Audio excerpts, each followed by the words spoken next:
Long ago, imagine spending more than 50 years with someone and still refusing to let them go, even after the relationship changes forever.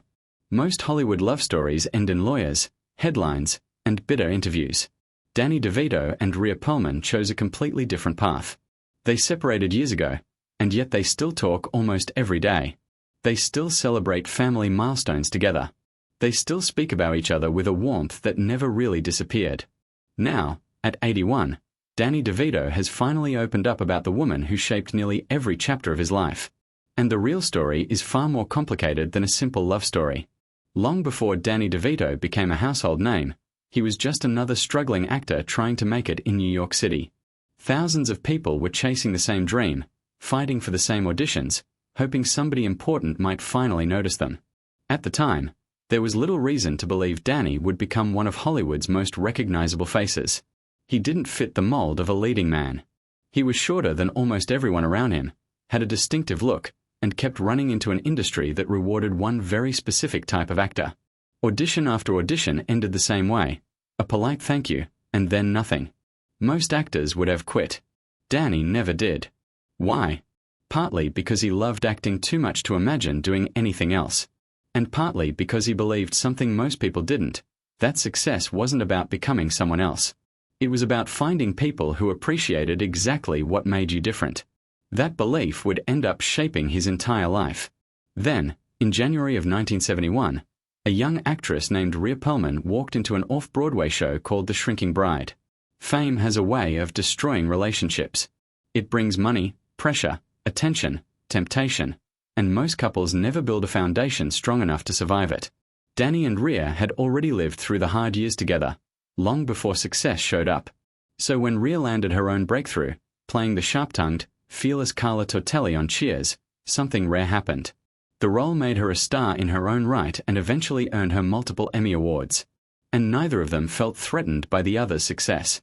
If anything, they seemed to genuinely enjoy watching each other win. By the early 80s, they had married, started a family, and become one of Hollywood's most admired couples.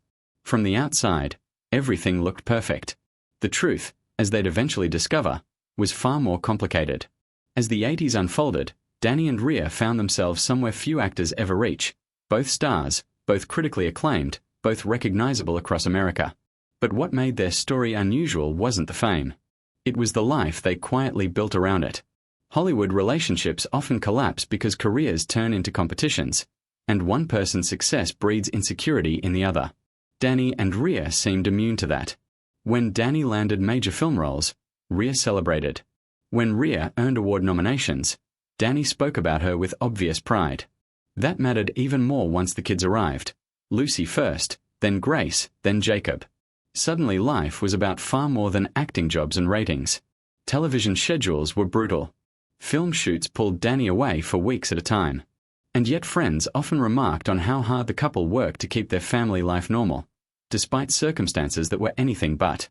Maybe it helped that neither of them had grown up wealthy, and neither ever confused professional success with personal happiness. During this stretch, Danny's career exploded. Romancing the Stone, Throw Mama from the Train, Twins, Batman Returns, proving he could make audiences laugh one moment and genuinely unsettle them the next. Rhea, meanwhile, remained a fixture on one of television's biggest shows. But there was another side to their partnership that got far less attention. They weren't just husband and wife.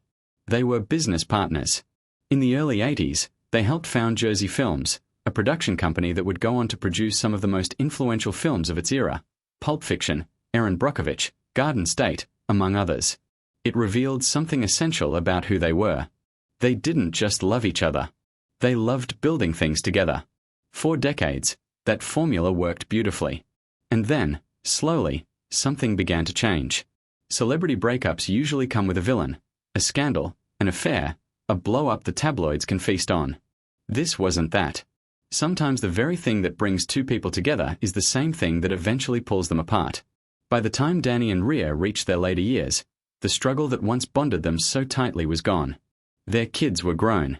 Their careers had matured. And once that shared fight for survival disappears, couples are left facing a much harder question. Who are we now, without it? Rhea would later speak carefully about this chapter, never interested in assigning blame or turning private pain into public entertainment. But she acknowledged a simple truth. The version of you that enters a relationship in your 20s is rarely the same version that reaches your 60s. For Danny and Rhea, those changes eventually became impossible to ignore. In 2012, after more than 30 years of marriage and over 40 years together overall, they announced their separation. Fans were stunned. If these two couldn't make it work forever, who could? But what happened next surprised everyone even more. Because unlike almost every celebrity split, this one never turned into a war. No public attacks. No ugly interviews. No attempt to humiliate one another. Instead, both seemed determined to handle it with dignity, and that single decision ended up redefining what their relationship became. The first months weren't easy. Both have admitted the transition was hard. But even in the hardest moments, neither tried to erase the other from their life. They kept talking. They kept showing up, birthdays, holidays, every milestone that mattered. Their children never had to choose sides, because there were no sides to choose. Slowly, the public stopped viewing the separation as a failure and started seeing it as something else entirely. Proof that relationships can evolve without completely ending.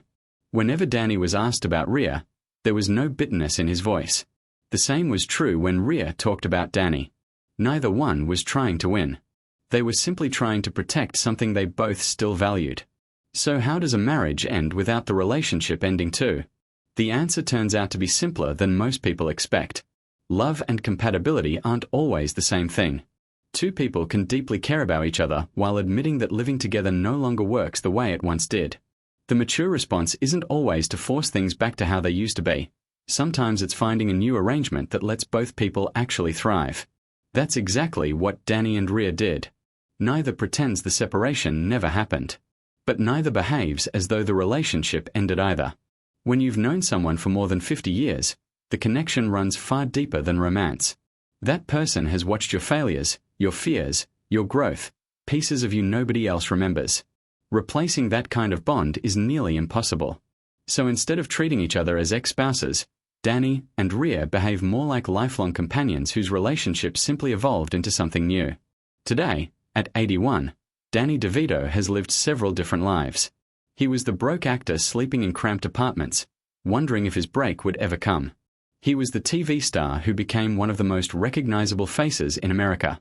He was the movie actor who built a career playing characters nobody could forget. He became a producer, a director, a father, and eventually a grandfather.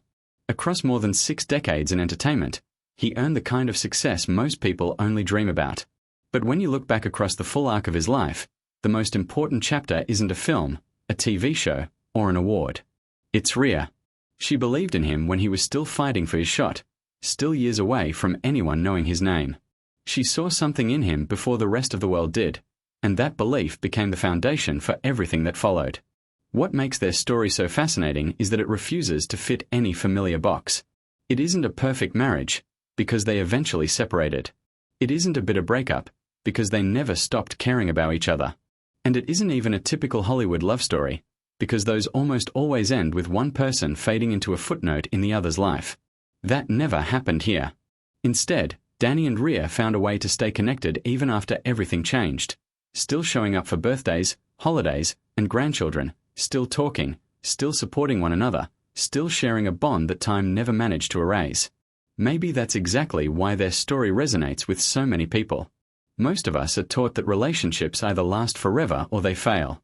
Danny DeVito and Rhea Perlman quietly challenge that idea. Their story suggests love can change shape without disappearing, and that sometimes the most meaningful connections are the ones that refuse to follow the script everyone else expects.